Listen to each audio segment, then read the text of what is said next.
luar biasa penjelasannya, sangat ya kadang memeras energi juga sih. Jadi banyak materi-materi baru buat tambahan dan akhirnya tambah cerdas sih kayaknya seperti itu. Hanya saja saya ini ada pertanyaan yang memang tergelayut cukup lama ini Pak Iwan terkait kasus-kasus di sekitar saya. Nah, yang paling ngeri dan dahsyat ini 3 teman saya, ya ini beliau ini meninggal gitu loh, karena COVID juga. Dan semua itu sudah melalui apa ya? Secara medis itu mungkin ikhtiar yang paling optimal. Beliau ini bertiga sudah melalui donor darah plasma itu loh. Seperti itu.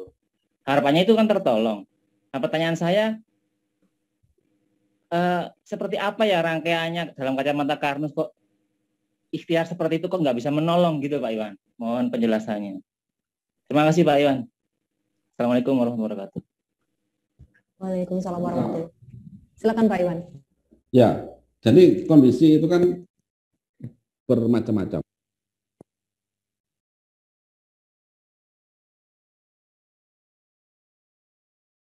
Sangat mudah, sangat membantu. Mau sebelum kena itu kita belajar. Jadi, setiap langkah ambil pada pemberian obat dan sebagainya itu kita itu bisa bertanya gitu. Dan yang paling penting pada skema ini adalah kita harus paham kalau pada saat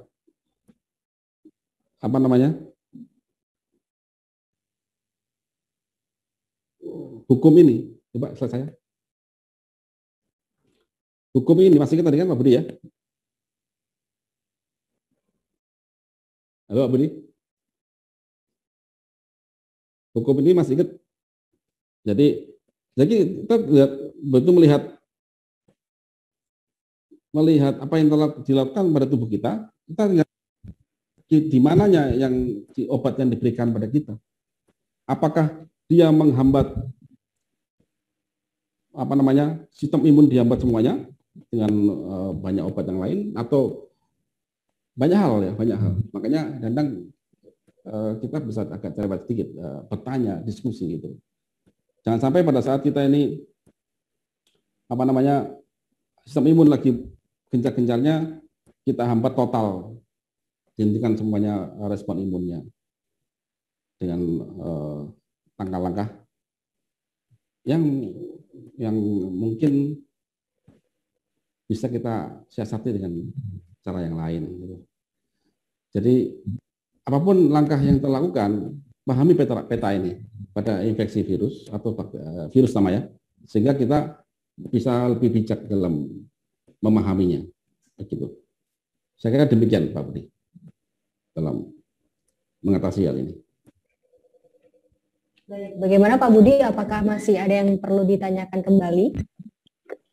Ya, saya rasa ya memang saya juga bersyukur ya, alhamdulillah sudah mengenal konsep Karnus. Saya dan keluarga sudah menerapkan.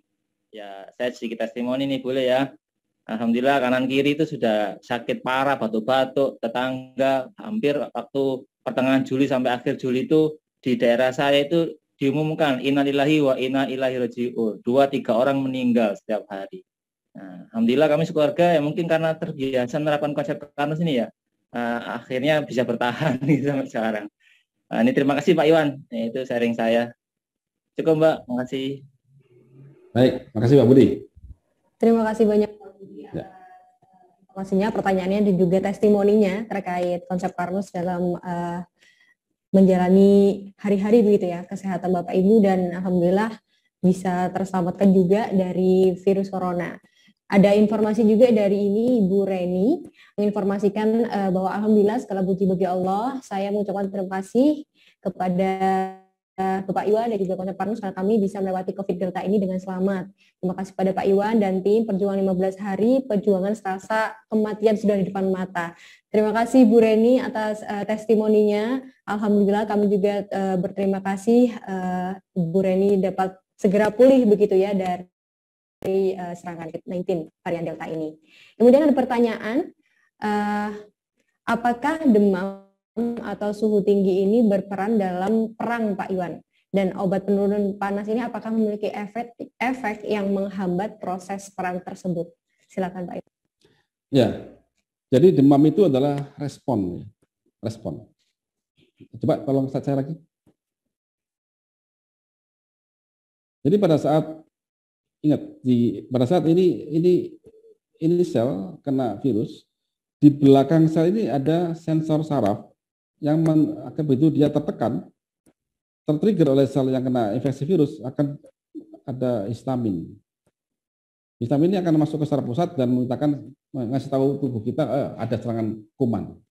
Maka diperintahkan pertama adalah darah akan melebar sehingga banyak pasukan imun masuk ke tempat kejadian perkara, tempat infeksi, dan ada demam. Demam ini satu kita lihat sebagai dua hal. Satu adalah sebagai sinyal tubuh, masih tahu yang punya nyawa ini, tubuhmu itu ada infeksi, do something, gitu. Hati-hati, gitu aja. Demam. Jadi kalau kita sampai nggak demam, berarti kita nggak punya sensor. Yang kedua, ingat hukum kinetika reaksi. Peningkatan temperatur itu akan segaris dengan peningkatan reaksinya. Tubuh ini itu reaksi kimia. Reaksi kimia itu adalah reaksi antar atom. Jadi makanya tubuh itu akan meningkat temperaturnya. Itu meningkat pada saat infeksi. Nah, kita punya batas maksimal. Ya. 41, 42 itu sudah sangat parah itu. Jika tubuh itu jadi makin tinggi temperatur itu adalah juga melihat seberapa besar infeksinya. Dan seberapa cepat dia itu membuat sistem antibodi. Jika makin gagal, makin naik suhu itu. Makanya kita redam. Cuma redam itu jangan teman-teman redamnya. Redam itu kita punya pada saat infeksi itu ya suhu 38. 39 lebih turunkan, tapi jangan banyak-banyak gitu. Ke 38. Biarkan perimbangan. Jadi perlawanan masih berlangsung. Tapi pengerusakan juga kita redam. Dan orang ini lebih tenang secara psikologis. Nah, jadi itu analoginya ya pada saat demam itu demam itu jadi mana ya? Oh ya, ke sel yang terinfeksi akibat kita kasih imun booster. Nah, Algati bukan imun booster, tapi imun cleaver. Jadi ya mempercepat respon aja. Begitu. Saya kira demikian. Baik, terima kasih Pak Iwan atas penjelasannya. Apakah ada yang ingin ditanyakan kembali atau mungkin ada yang ingin bergabung untuk berdiskusi dengan Pak Iwan secara langsung? Kami persilakan Bapak Ibu untuk bisa mengaktifkan fitur raise hand dan nanti akan kami bantu untuk berikan akses untuk menyalakan mikrofonnya. Silakan Bapak Ibu.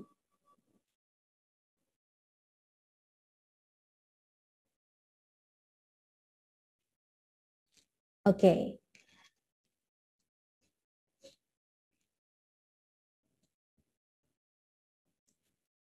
Ada pertanyaan lagi, Pak Iwan, pada saat tubuh masih dalam kondisi parah hingga lebih dari 7 hari, apakah madu bisa dijadikan support untuk makanan cepat saji untuk sel, seperti halnya madu Sinta atau mungkin madu-madu yang lain? Silakan Pak Iwan.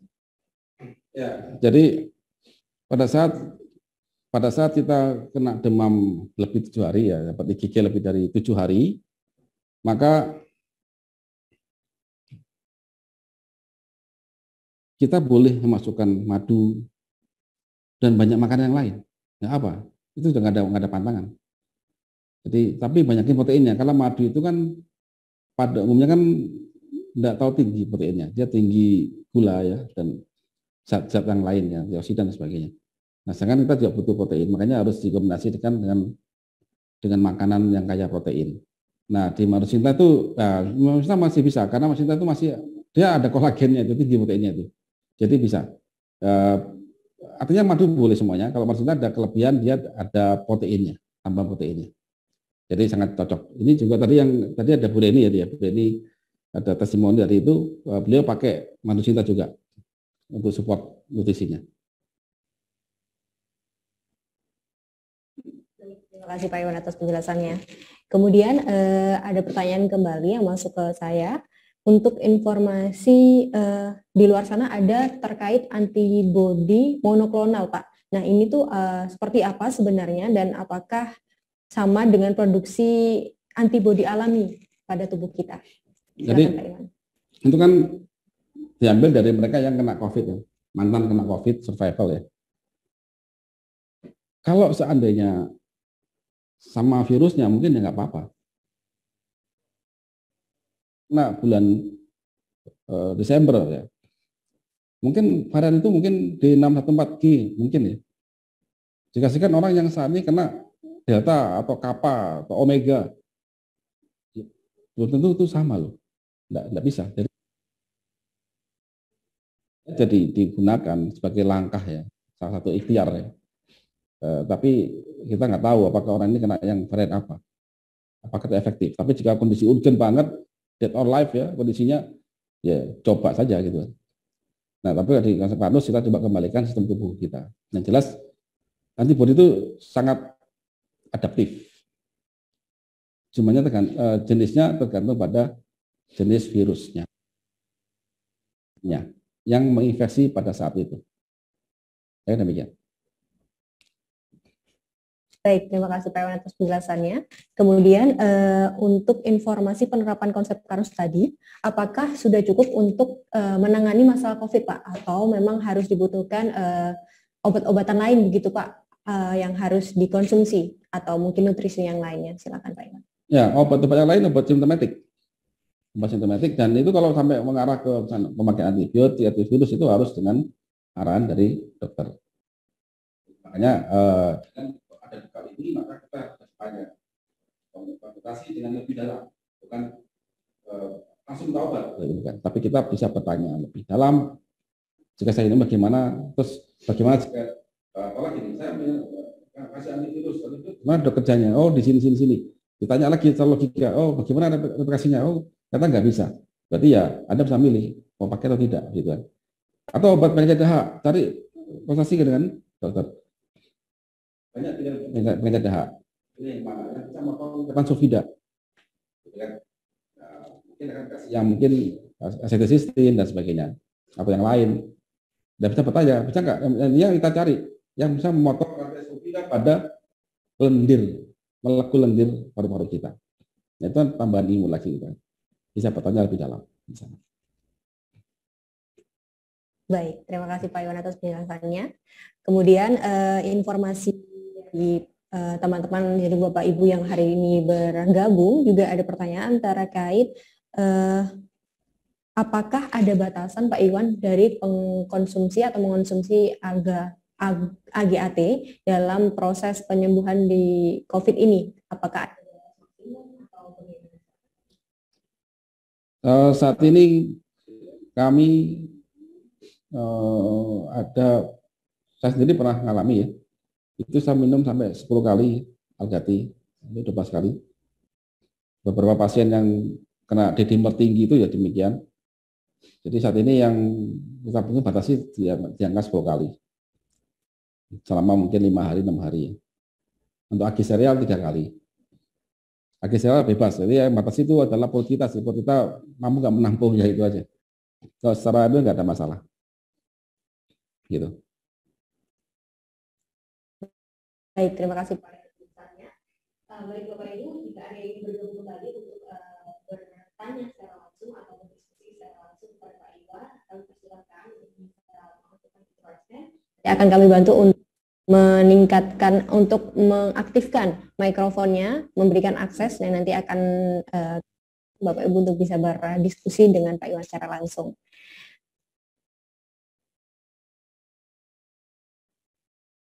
Oke, ada pertanyaan Pak Iwan untuk terkait obat pengencer dahak apa saja begitu ya Pak? Mungkin bisa disebutkan begitu.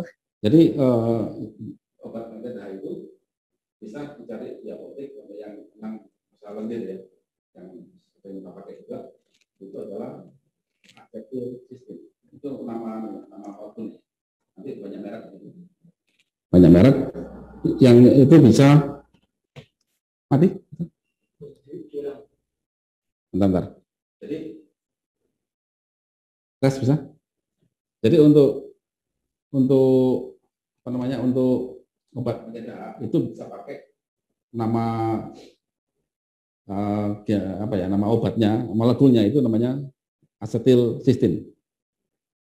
Kalau emang masalah dahak ya, jadi dia sebenarnya ini bukan obat, ini nutrisi, dia sama amino, sistin ya, yang itu dia dimakan, kita makan, masuk ke liver kita, dan dia bikin glutatian, bahan baku glutatian, bahan bakunya. Dibantu oleh algati, maka dia akan memutus rantai sulfit pada lendir kita. Jadi asetilsistin sekarang tinggal cari di apotek. Atau boleh konsul ke dokter aja. Baik, terima kasih Pak Iwan. Nah, ini ada juga pertanyaan Pak, untuk beliaunya ini saturasi oksigennya itu masih normal, kemudian hasil lab juga normal, hanya terkendala tubuh terasa lemas dan juga ada batuk begitu Pak. Nah, apakah ini adalah tanda-tanda antibodi melemah karena virus? Padahal sedangkan sudah konsumsi juga GAT, sudah menerapkan konsep Karnus. Nah, bagaimana caranya untuk bisa melihat apakah diri ini terinfeksi COVID atau tidak begitu Pak? Apakah memang virus ini bisa bekerja meski tidak ada tanda-tanda? Silakan Pak Iwan.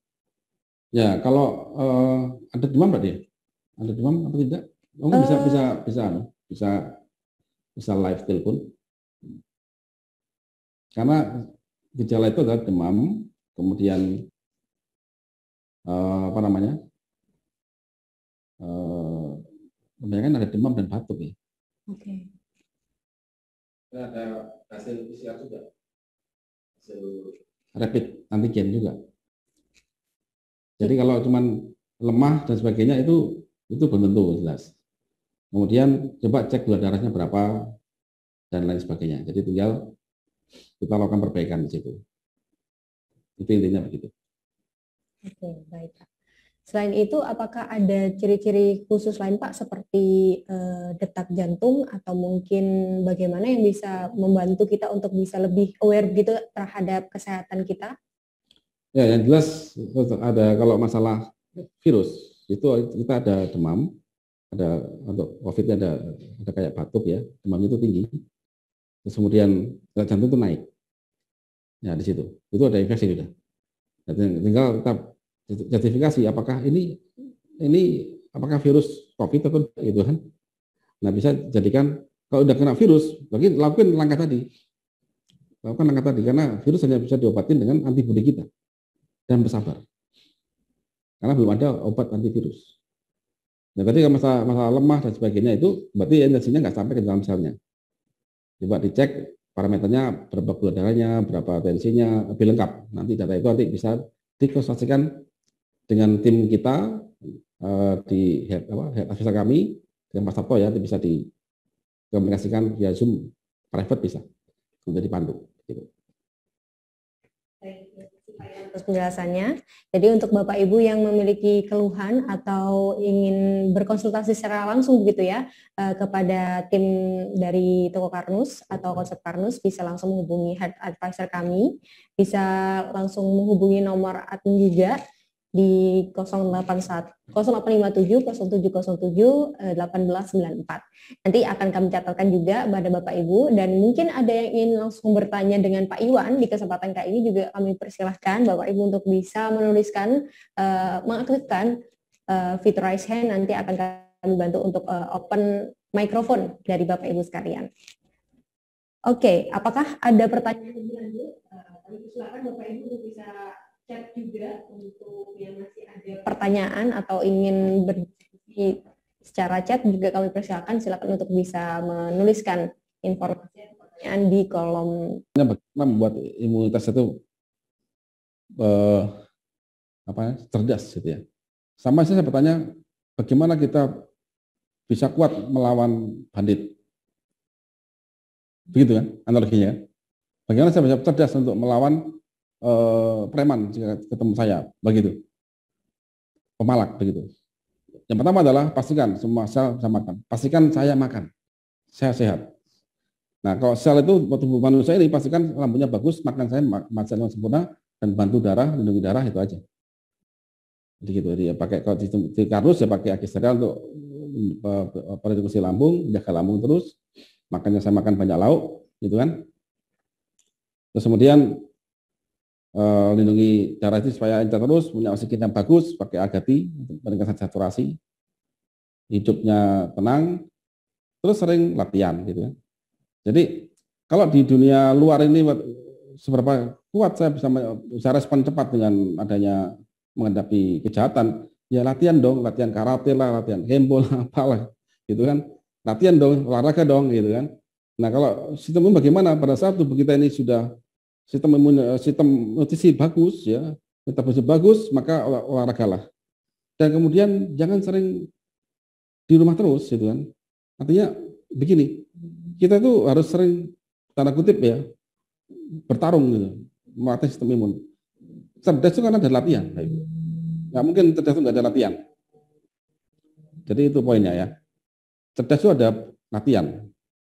Jadi jangan khawatir, kita ini tiap hari ketemu kuman. Udara ini nggak ada yang steril. Tapi pada waktu kita ini ketemu kuman yang lemah, kita langsung bisa menghajar dia, fast respon. Ada COVID, kita kena dikit-dikit, kemudian fast respon. Nah itu akan makin cepat. Makanya itu namanya herd immunity. Jika semua orang sudah melakukan perbaikan sistemnya bagus, ketemu virus, dia bertarung, menang, tarung, menang, gitu kan. Dan itulah akan herd immunity. Jadi seperti bagaimana kita menghadapi preman gitu aja. Tiap hari ya tubuh harus kuat dulu, makanya dapat seger latihan. Kemudian jangan latihan di dojo, jangan. Saya keluar ke pasar itu. Itu sekali begitu. Saya demikian.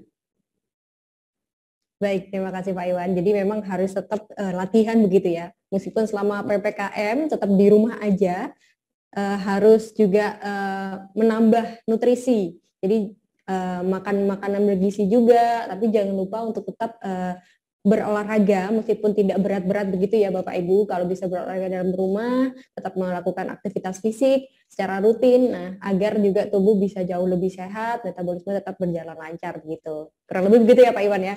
Ya betul. Okay. Dan jangan khawatir, waktu tubuh kita sehat itu, saya nggak pernah ketemu musuh virus. Oh jangan khawatir, di tempat kita banyak virus, bakteri. Karena kita ini setiap hari berperang. Jadi pokoknya perbaikilah sistem tubuh kita, ya, jaga lambung, istirahat, makan banyak kaya nutrisi dan olahraga yang teratur. Gitu.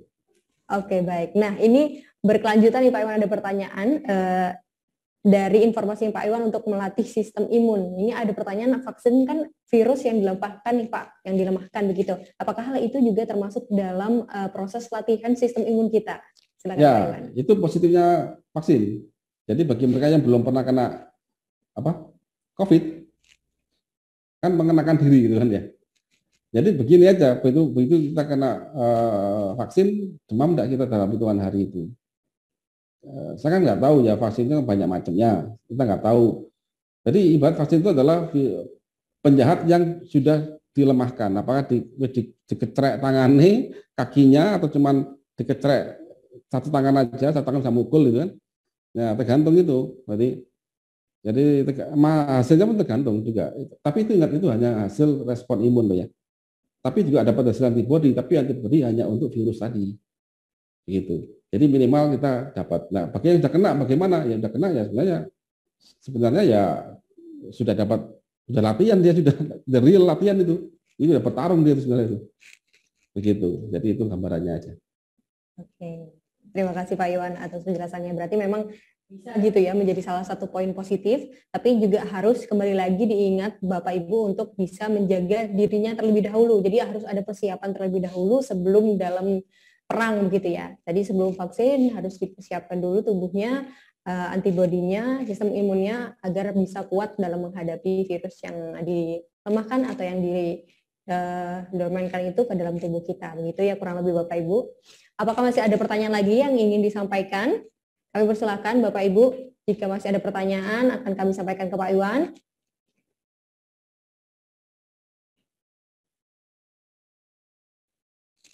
Apakah sudah tidak ada pertanyaan? Jika tidak ada pertanyaan akan kami langsung sampaikan, kami minta tips gitu ya ke Pak Iwan dan juga kalimat penutup untuk memberikan informasi kepada Bapak Ibu sekalian. Oke, langsung saja Pak, bisa langsung diberikan statement closing-nya. Ya, jadi virus itu kita hadapi dengan tenang, dan virus ini saat ini masih bermutasi untuk COVID ya. Dan jangan lupa banyak virus-virus yang lain selain COVID. Jadi sebenarnya tubuh kita ini sudah bertempur setiap hari dengan berbagai macam kuman. Jadi hadapi dengan tenang, pahami jantung tubuh, dan percaya bahwa sistem imun kita itu sudah sangat canggih, tinggal kita support aja dia. Demikian saya sampaikan. Semoga kita semua diberi keselamatan dan ilmu dan petunjuk pada saat setiap langkah kita, sehingga kita bisa memilih mana yang terbaik untuk kita semuanya. Demikian.